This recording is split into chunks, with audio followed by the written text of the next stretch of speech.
Hey, Trinity here with Esoteria. Just going to go ahead and do a quick reading for you today. I'm going to be using my tea leaves, and I will probably pull from, hold on, it's under here, my Sacred Path cards. Okay.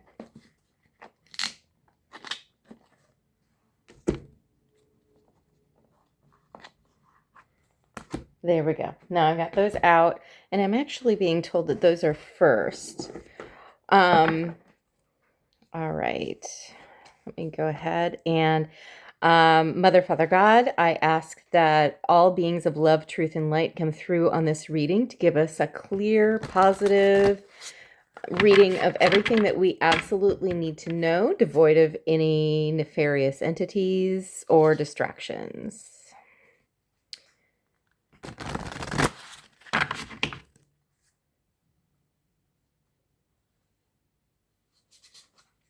Because I said it in that way, I would highly recommend if you can go on to YouTube and look up like negative entity removal or mantras that remove obstacles, that sort of thing. That may be something that you need to do is clear up your energy field. One other thing that is like in the West, we are often like, I rebuke and revoke and with any negative entities. They can actually be very helpful to show us where we need to work. If you ask them, it's universal law. If you have like a negative entity, you can say, thank you for showing me that I have a leak in my auric field. What do I need to work on in order to heal this part of myself?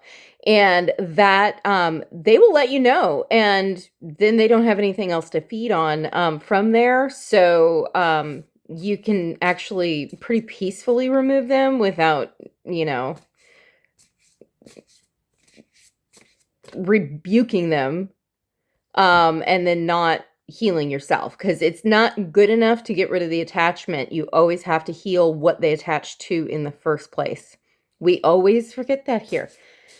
It's kind of like Western medicine, where it's like, oh, I have a headache that's chronic, so I'm going to take some Tylenol instead of figuring out why you have the headache in the first place.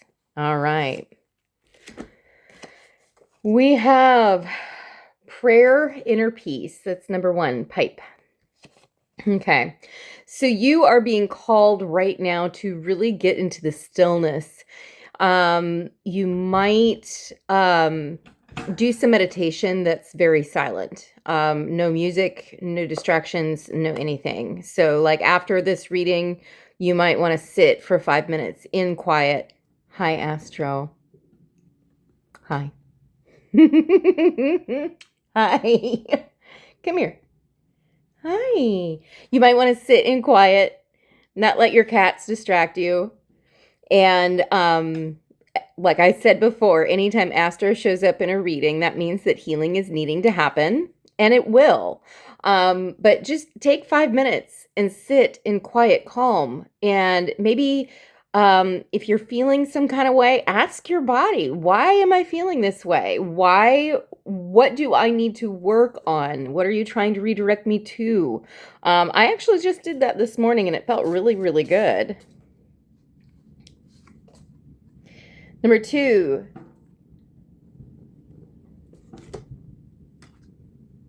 Hey, sir. Sir. Hi.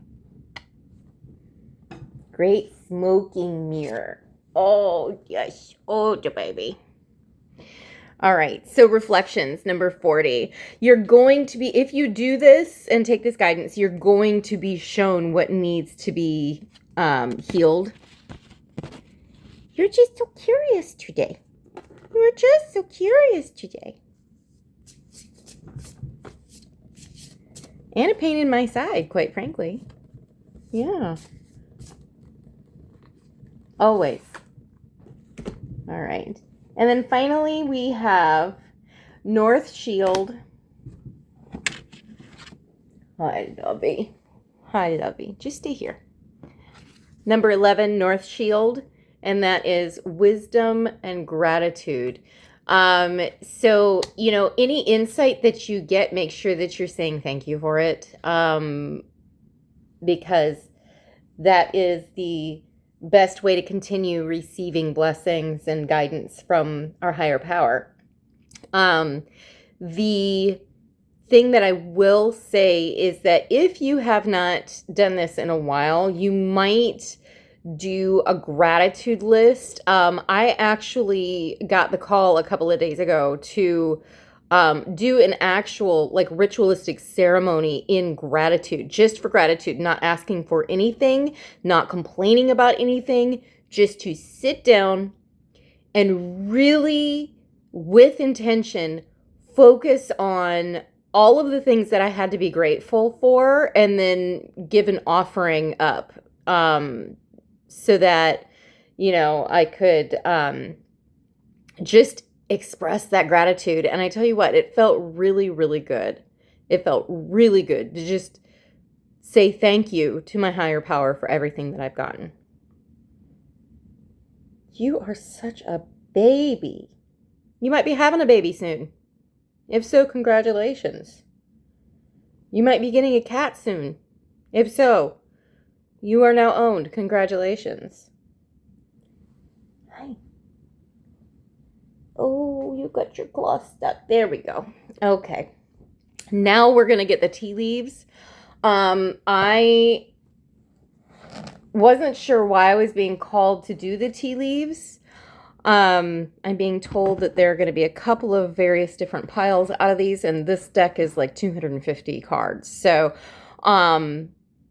but what they informed me of, my spirit guides informed me of, is the fact that this is going to be certain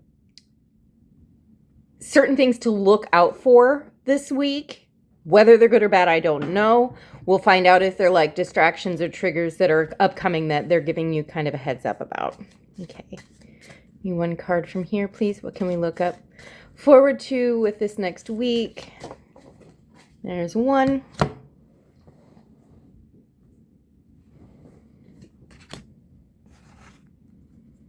What can we look forward to for this week? There's two.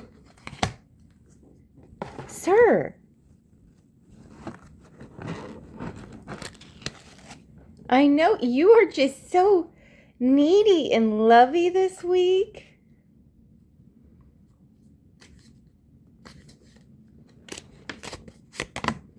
Actually had two from that pile.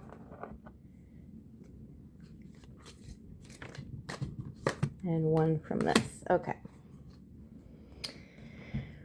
All of the attention. All right.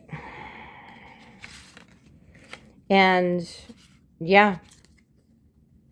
And I am actually getting a month. I'm being told to hold that until the very, very end. All right. So first and foremost, hat. You will be playing a different role. So right now, if you're feeling super freaking exhausted and you don't know why, like you can't get out of bed and you are just really struggling to get anything done, don't give yourself some grace. Okay? Give yourself some grace, because right now, if you do this advice and just sit there and ask your body, like take it as a sacred moment, a sacred pause where you're asking your body, hey, what are you trying to tell me? I need to know, what are you trying to tell me? Where are you trying to redirect me to? Because we oftentimes will get into that thought loop where it's like, oh, I'm not being productive. I'm not doing what I should be doing. I need to get X, Y, and Z done. Your body is trying to tell you something and you have not been listening. Okay. And that's 100% normal. I am guilty of the same thing. So don't stress about it. Don't beat yourself up about it. Make sure that you're, hydrating and nourishing your body, going to the doctor so that you can rule out any physical ailments. But if this is something where you go into meditation in quiet, I'm talking really quiet meditation, and just be in the present moment, feel into the body, ask it what it needs, you will get some answers out of it. Okay. Remember that our intuition is more of a whisper or a tap on the shoulder, whereas the anxiety and ego are all like screaming at you, like, you need to do this, you need to do that. It might be some sickness, if it decides to go down the hypochondriac route, which mine can from time to time. All right. Younger woman, dealings or relationship with a younger woman. Okay. Funnel, a period of frustration, lessons to be learned. Peacock, beware of great pride. Four-leaf clover, a period of good fortune. And then wedge, someone is trying to come between you and a friend or something you want. Okay. I am not sure if that is the younger woman here. However, I am also being kind of guided to note that this could be a parenting issue where if you have a teenager like I do, man, it is, it's real. It is real out there. The amount of chaos and stress that those kids go through is beyond what we went through as younger people, just because we have so much globalization with the internet. So they are feeling so inadequate, so not enough, or so too much, just like we did, but on an amplified level. Take away the phone if you need to, I'm hearing. Get on a day or an evening once a week where you have no screens and you are purposefully engaging with one another. This period of frustration is mainly due to the fact that you are used to a certain mode and so are they. And of course, you may be making the decision, so it's maybe a little easier for you to get through the frustration. Don't worry about them because this is for the greater good. And they will get over it and they will start to enjoy it, but purposefully do things together that have nothing to do with a screen, I'm hearing. So no TV, no computer, no video games, no phones, nothing. Like, put all screens away. Pull out a board game. Get out some easels and some canvases and paintbrushes and paint. Do something other than media entertainment together, okay? Now, with this funnel and the peacock, that period of frustration and great pride, don't match them toe-to-toe. If they start mouthing off, if they start being buttheads like they inevitably do from time to time, don't match that. Just say, you know what? And then you're going to want to use people first language. So don't say you are an asshole or you are a butthead or you are disrespectful. Tell them instead, using this language is going to be very powerful. Very calmly say, this attitude is really disrespectful to me. And I know that you're better than that. People first language, because that way you're saying that the behavior is a choice that they're making rather than they are the behavior embodied. I cannot tell you how much of a difference that makes. Also, you may need a period of calm down, but it looks like we've got a little bit of some chaos coming in just because getting used to this new routine, the new rules, the new everything, you may have just had a move. You may have just lost your job. And so what they want to eat every night is not what you can afford. There has been a major change, a major shift. It could just be a shift in your way of operating, where you're like, you know what, I've noticed that there are certain bad habits, like my spending is out of line, and so I would like to retire one day, and that means that no, you cannot get that new video game on my pocketbook. You're going to have to earn the money for yourself. You will have a period of frustration. You will have some pushback on that, but this peacock is so important. Because you've got to enforce your boundaries, but you don't need to be a jerk about it, okay? You can just say, look, here's the deal. This is how it is. And I have made this decision and it is for everyone's greater good. This is going to happen. And walk away. I can't tell you how many times I've had to just walk away and go into my own bedroom and shut the door and lock it and be like, no, we're not engaging right now until you calm down. All right. So this period of good luck and then the wedge. It's funny because I see this wedge right here and I think brie, as in the cheese. So this is kind of cheesy. It's almost like someone is coming in trying to disrupt your flow. First and foremost, if you come into a sum of money, if you get a job that pays quite a bit more than what you used to, if you have some good things happening for you, you are guided to keep mum about it, because you have got some cheesy folks out there who are sending you the evil eye and trying to get in between you and your blessings. And those blessings are coming in. They are for you. But, and that could go along with that peacock where you've got pride. It may be that you kind of like to brag a little bit, and that might be a character defect you want to work on.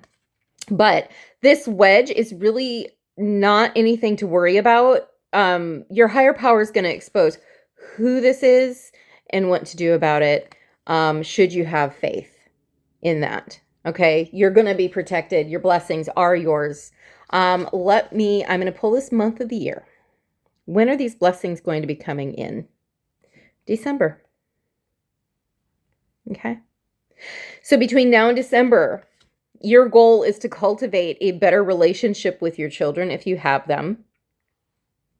Oh, the baby. Maybe, it may be something, if you are having a baby, it may cause, especially if this is like your first baby, it may cause a rift in certain relationships just because you have to focus on the baby and you can't focus on other things.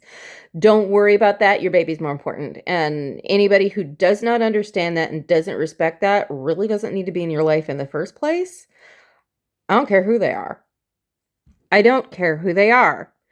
But by December, should you hold your boundaries and should you start to cultivate this new way of living and this new way of showing gratitude and seeking guidance when you need it and just really focusing on developing a relationship with your higher power that's expanded.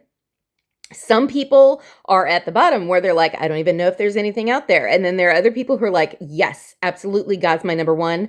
For everyone on that list, both at the bottom and the top and in between, we are being asked to put 10 toes down on developing a relationship with our higher power.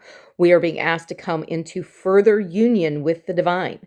So should you do that, between now and December, your life is going to be radically changed. That's 6 months from now. Okay? Give God 6 months of your time. In the grand scheme of things, I promise you, you will look back in 20 years at the time, like you can even write in your journal, get a journal out and write the date that you're watching this video because this is timeless, okay? But right now, as I'm filming it, it is May 12th, 2026, okay? So, if you're watching this at a different time, I see December here. It could be December for you, but I am hearing more along the lines of 6 months from now. If you use this next 6 months to really cultivate that relationship, it's going to be dynamically different. And going back to the journal thing, this is something where if you give this 6 month period a shot, and I'm hearing what you've been trying before hasn't worked, why not give this a shot? But if you do this and make a point to understand a power greater than yourself with your full attention, you will be looking back in 20 years and saying, that 6 month period was the best investment I ever made in myself. That was the turning point in my life. That was the point where I had my breakthrough. and it made me who I am today. You will be able to physically look back at your calendar and know that this was the time period. This is it. The time is now. Okay? That doesn't mean that you're going to be rushing around and being productive. It may be a very calm period for you. Turn within. Instead of focusing on beating yourself up about how you're not being productive, focus on, hey, how can I treat my physical vessel better? How can I further take action in appreciation? Not just saying thank you, but actually taking action for the things that I have, the responsibility that comes with having them in my life and maintaining them in my life. How can I put my children at priority? Those are godly things. Doing those things will bring you closer to the divine. Okay? Do that for 6 months. Your life will change for the better. I promise you. I promise you. Okay. I think that's all I've got for you. I'm not hearing any more messages coming through. So, all right. I'm sorry if this was kind of in your face and harsh. But I think you and I both know, if you've been watching this channel and you're in recovery like I am, you know that these things sometimes hit you right between the eyes. And that's really where this energy was hitting today. So if no one else has told you, know that I love you. Take care.